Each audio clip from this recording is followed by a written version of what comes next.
శ్రీరామాత్మకః లంబోదరశ్చ వికటో విఘ్నరాజో వినాయకః ధూమకేతుర్గణాధ్యక్షः పాలచంద్రోగిరావణः వక్రతుండశ్చో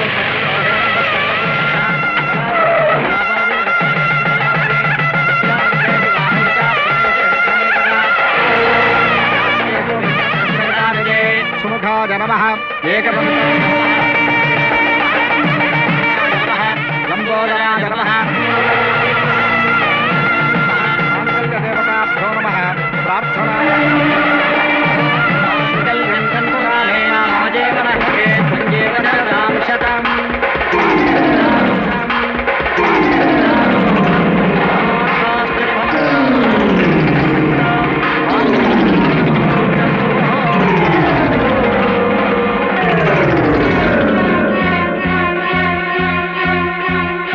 మీ అమ్మ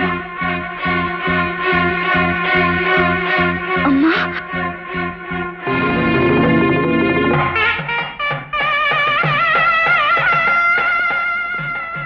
అమ్మా రేఖ, అమ్మకి చెప్పా పెట్టకుండా ఇక్కడ ఈ పెళ్ళేమిటమ్మా? బుద్ధిమంతుడిలా కనిపించే ఇంత చక్కని కుర్రవాణ్ణి నువ్వు కోరి పెళ్లి చేసుకుంటానంటే నేను కాదంటాననుకున్నావా? అమ్మా, నీ మనసులోని మాట నాతో చెప్పుంటే ఊరంతా పందిరి వేయించి ఊళ్ళో వాళ్ళందరినీ పిలిచి మన స్టేటస్ కు తగ్గట్టు ఎంతో వైభవంగా నీ పెళ్లి జరిపించుండేదాన్ని. రేఖ, అత్తయ్య గారిది ఎంత గొప్ప మనసు నాకు ముందెందుకు చెప్పలేదు? గుళ్ళో ఉన్న దేవత లాంటి అత్తయ్య గారిని చూస్తూ ఉంటే మన ఇద్దరం ఇలా పెళ్లి చేసుకుని చాలా తప్పు చేసామేమో అనిపిస్తుంది.